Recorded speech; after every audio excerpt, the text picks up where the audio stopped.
Welcome back, everybody, to another video. This time, we're going to jump back into the past.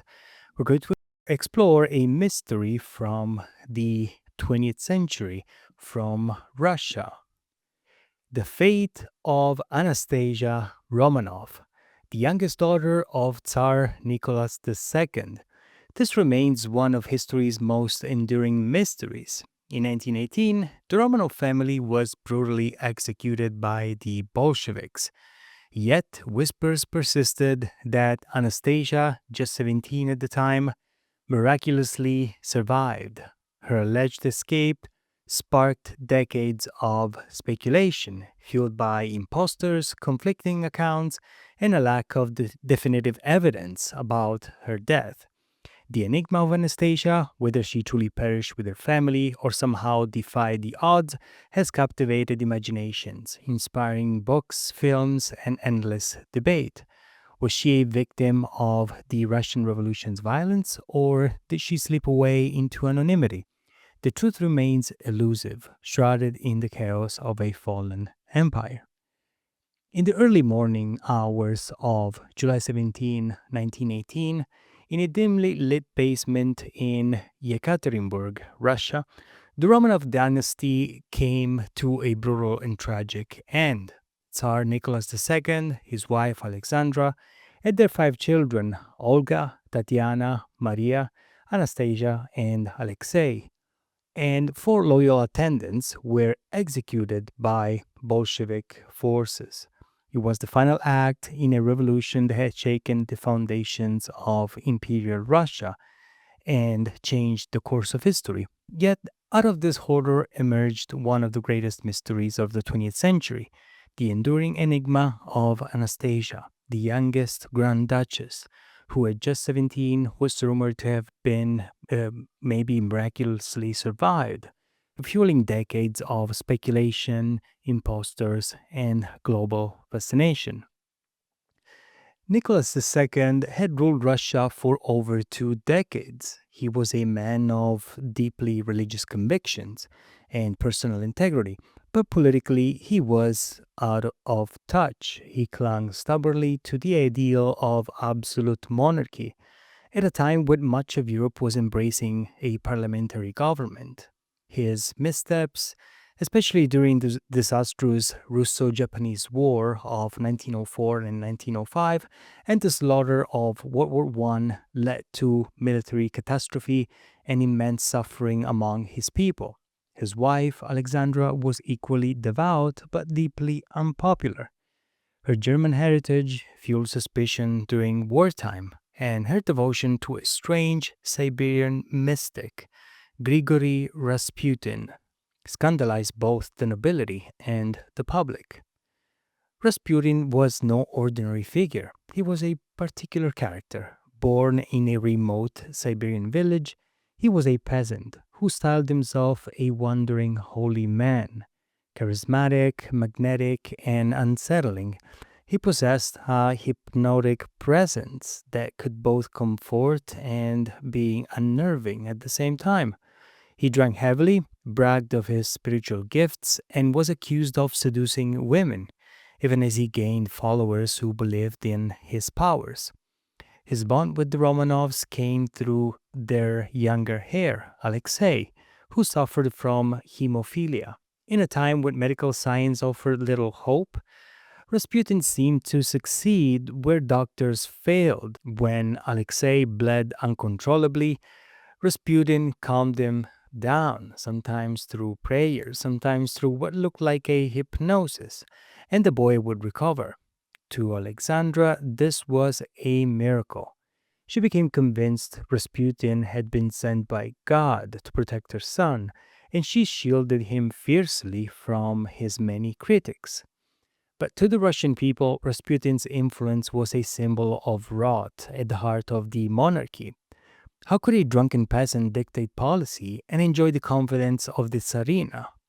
His presence eroded faith in the royal family, feeding the idea that the empire was being mismanaged and corrupted from within. At the same time, the empire itself was at the verge of collapse. under enormous pressures. Russia was a land of extremes, immense wealth and privilege at the top, and widespread poverty among peasants and workers. Industrialization had created a new working class, crammed into factories and slums, with few rights and grueling hours. Revolutionary ideas, socialism, anarchism, Marxism, spread rapidly, carried by underground pamphlets, fiery speeches, and secret meetings. World War I was the breaking point. Russia entered the war ill prepared, and the results were a disaster. Millions of soldiers were killed or captured, often without adequate weapons, boots, or food. On the home front, shortages and inflation left ordinary people hungry and desperate. By February 1917, Petrograd erupted in strikes and protests. Bread line grew longer, tempers flared, and soldiers began to mutiny instead of suppressing the crowds. Nicholas, isolated and indecisive, abdicated the throne. A provisional government briefly tried to hold power, but it was weak and divided. Into this vacuum stepped the Bolsheviks, led by Vladimir Lenin. Promising peace, land, and bread, they seized control in the October Revolution. It was the dawn of communism in Russia, the beginning of a new era that would shape the 20th century. For the Romanovs, however, it marked the beginning of the end. The family was first confined to Tsarskoye Selo, then sent into exile in Tobolsk.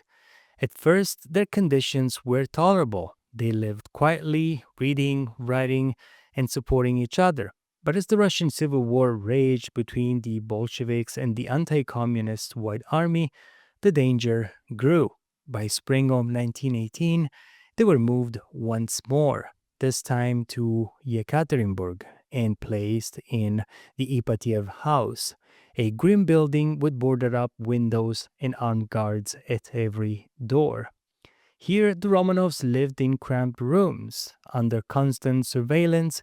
They played games, wrote in diaries, and clung to routine. But they knew the walls were closing in. The spirited Anastasia, petite and mischievous, was named the family's little imp, a tomboyish bilingual prankster who had even nursed wounded soldiers during World War I, brought fleeting moments of levity in the middle of the chaos, the tension. The Bolsheviks feared the advancing White Army might free them. To prevent that, the Soviet leadership gave the order: the Romanovs must be eliminated. On the night of July 16, 1918, the family was told they were being moved. Instead, they were led to a basement under the pretense of safety. Nicholas, Alexandra, their 5 children, and 4 attendants stood in a line as a squad of executioners entered the room. A command was given, and gunfire erupted. Nicholas died instantly. Alexandra fell soon after, but the children did not all die. Something strange was happening. The daughters seemed to resist the bullets. In the chaos, the executioners realized why. The girls had sewn diamond and other precious jewels in their corsets, hoping to protect the family's wealth should they escape or go into exile. These hidden treasures became unintended armor, deflecting bullets and causing ricochets off the walls. Panic spread among the shooters. They resorted to bayonets and close-range shots. The room filled with smoke, screams, and the smell of gunpowder. The massacre lasted far longer than expected, chaotic, frenzied, and brutal, with the bodies mutilated to prolong the agony.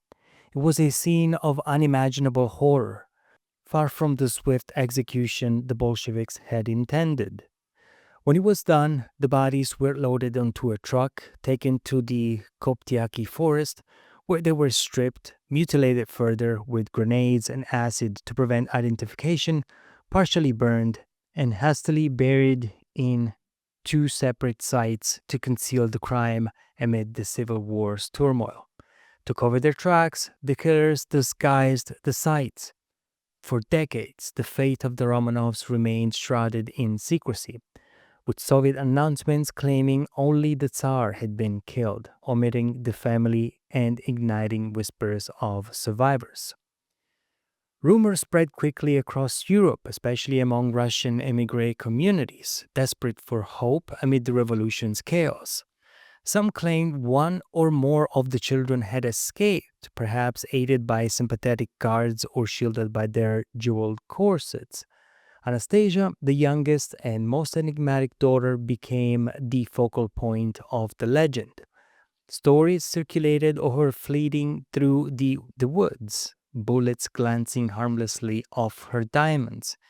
In the 1920s and beyond, a parade of over 200 women claimed to be the lost Grand Duchess. The most infamous was Anna Anderson, who surfaced in 1920 in a Berlin asylum as Fräulein Unbekannt, Miss Unknown. Emaciated and scarred, she bore a striking resemblance to the young Anastasia and recounted intimate details of palace life, a scar on her foot from a childhood fall, familiarity with the family's pets that convinced supporters like Gleb Botkin, son of the Romanovs' physician. Her saga spanned decades, lawsuits for the Romanovs' fortune, exile in the US, and a cult following among white Russian aristocrats. Books like The Riddle of Anastasia and films such as the 1956 Anastasia, starring Ingrid Bergman, romanticized her tale, turning it to a global folklore. Yet, inconsistency plagued her story, shifting accounts of her rescue, a Polish accent rather than Russian, struggles with Romanov family trees, raising doubts even as her legend grew. The truth began to emerge only after the fall of the Soviet Union in the early 1990s. Amateur historians Alexei Avdonin and Geli Ryabov exhumed a mass grave near Yekaterinburg's Ganimayama mine, a mine pit, recovering 9 charred skeletons: Nicholas, Alexandra, 3 daughters, and the retainers. 2 were missing, Alexei and 1 daughter, fueling fresh speculation about Anastasia's survival. Forensic experts also played a key role. Among them was Dr. William R. Maples, a renowned American anthropologist. He conducted meticulous examinations of the skeletons and later recounted his findings in his book, Dead Men Do Tell Tales. His work provided a powerful complement to the genetic studies, showing that the Romanov story could be told not only through DNA, but through the silent testimony of their bones. He extracted teeth for DNA testing, believing them more reliable than long bones. To be certain, the investigation drew on 2 separate teams, one led by geneticist Mary Claire King, and another a joint British-Russian group under Peter Gill and Pavel Ivanov. Working independently yet toward the same purpose, both compared the remains with living relatives of the Romanovs, most notably Prince Philip of Britain, Alexandra's grandnephew. Mitochondrial DNA, passed down from mother to child, provided the definitive match with unique mutations and positions, confirming the maternal line. Their matching results left little doubt. The mystery of the Romanov bones was finally being unraveled. The results were conclusive. The bones belonged to Nicholas, Alexandra, and 3 of their daughters. Among the remains, traces of jewels were discovered, evidence that echoed survivor accounts of the Grand Duchesses sewing diamonds and pearls into their corsets for protection. Meanwhile, modern testing settled one of the most enduring rumors. Anna Anderson, long believed by some to be Anastasia, was proven through DNA analysis of her preserved tissue from a 1979 biopsy to be no Romanov at all, but a Polish factory worker named Franciszka Szankowska, who had mental health issues and a history of disappearance. The romantic legend collapsed, as did the claims of other impostors. The last missing piece came in 2007 when archaeologists uncovered fragmented remains of a teenage boy and girl, burned and acid damaged, just 70 meters away from the main grave. DNA testing by the Armed Forces and DNA Identification Laboratory and the University of Innsbruck confirmed their identities. Alexei and the final daughter, debates as Maria or Anastasia, but now definitely all five accounted for, all the Romanovs had perished together in 1918. There were no survivors. Though the Russian Orthodox Church initially hesitated on canonization due to procedural concerns, by 2018, for the centenary, they affirmed the science. And yet the fascination never died. Anastasia's myth persists as a symbol of lost innocence in a revolutionary bloodbath, a fairy tale escape that offered solace to exiles and romantics alike. Her story continues to inspire books, movies, films, musicals like Anastasia, and endless what ifs, captivating the imagination, even as evidence proves the tragic end. In 2000, the Russian Orthodox Church canonized Nicholas, Alexandra, and their children as passion bearers, saints who faced death with dignity and faith. Today in Russia, they are remembered not only as victims of tyranny, but as symbols of endurance. In the end, it was not rumor or myth that wrote their final chapter, but science, since bones can speak when history falls silent. The Romanovs' remains revealed the truth that politics and propaganda had tried to bury, long after voices are silenced. The dead still speak. Well, thank you very much for sticking around, and I will see you in the next episode. Bye.